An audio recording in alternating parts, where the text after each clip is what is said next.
Vamos para termos concretos dessa relação, da possibilidade da Alemanha ficar sem gás, e essa possibilidade é cada vez mais concreta. A Gazprom cortou ainda mais as entregas de gás do Nord Stream, que estavam em cerca de 40% da capacidade para cerca de 20% da capacidade, sempre tratando do Nord Stream, concebamos aí como Nord Stream 1, tá certo?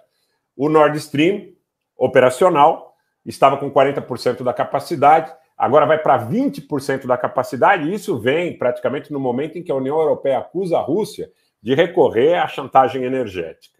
E a Rússia acusa a União Europeia, a Grã-Bretanha, os Estados Unidos e as forças que estão, de alguma forma, dando sustento a este conflito no que diz respeito ao governo do Zelensky, a Ucrânia, de boicotar a questão da manutenção de peças, a questão tecnológica, a questão de todo o processo que permite a Gazprom fazer esse fornecimento de maneira clara. Mas as coisas já estão ficando fora de controle. Eu vou dizer para vocês por quê.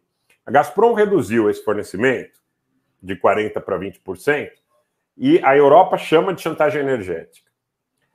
A Rússia diz que não pode fornecer mais porque existe um problema no que diz respeito à questão das peças que vêm do Ocidente ou que vêm de países que estariam atendendo a todo esse processo de sanções e de embargos. A Gazprom diz que a partir desta quarta-feira cairá para 33 milhões de metros cúbicos por dia, que corresponde a 20%, que são metade da oferta atual, né? Cai de 40 para 20. Políticos na Europa alertaram repetidamente que a Rússia poderia cortar os fluxos de gás nesse inverno, um passo que levaria a Alemanha à recessão e levaria a uma disparada nos preços para os consumidores que já lutam com preços altíssimos de alimentos e energia. Nós estamos observando um movimento, gente, que vem logo após a Gazprom ter retornado esses fluxos de gás via Nord Stream na semana passada. Vocês lembram que houve uma pausa de 10 dias. Tudo isso, gente, é o seguinte, vai comprometendo a capacidade da Alemanha de fazer estoque.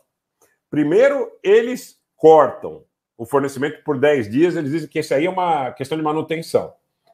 Depois desse corte de 10 dias, eles reduzem para 40%. Logo depois do momento em que eles reduzem para 40%, eles falam, não, peraí, vai ter que cair para 20%, porque vocês não estão entregando as peças que a gente precisa para deixar esse negócio operacional.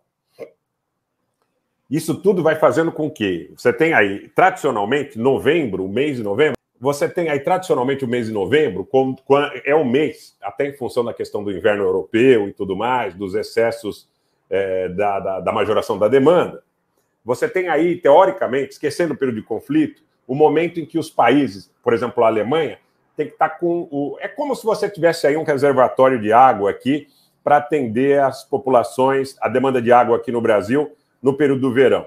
Né? Você tem que estar com o reservatório, você tem um período de estiagem, que geralmente ocorre na maioria das regiões aí no inverno, no outono. Então, quando chega o verão, você tem que estar com o reservatório alto, porque senão a demanda pode superar a sua capacidade de oferta. Na Europa, na realidade, o que acontece é o seguinte, eles têm que chegar a novembro, tradicionalmente, com esses reservatórios de gás em torno de 95% da capacidade. Sabe com quanto a Alemanha hoje? 65%.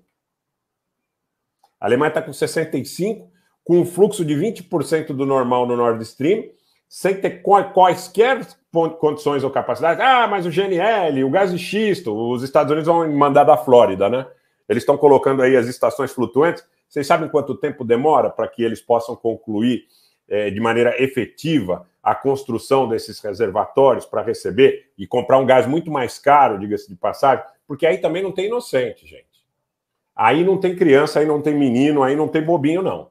Se eles percebem que a oferta está restrita, que eles vão ter aí pouca alternativa para buscar os volumes excedentes necessários para chegar com estoque no inverno da maneira que eles precisam, ou muito perto do que precisam, ou como tiverem condição de conceber o maior estoque possível aí para essa época do ano. Eles vão socar no preço. Eles vão socar no preço. Olha, não tenho a menor dúvida, se tem alguém aí que está esperando que a dita civilização ocidental vá suprir a Alemanha com gás barato, porque eles são bonzinhos, os chineses, os russos, os iranianos são malvados e tudo mais, vão quebrar a cara. Vão quebrar a cara, tá? Vão quebrar a cara. Alexandre Daniel, eu não vou citar nomes de oligarcas brasileiros, mas eu quero dizer o seguinte, se o conceito vale para a Ucrânia, vale para a Rússia, deve valer para o mundo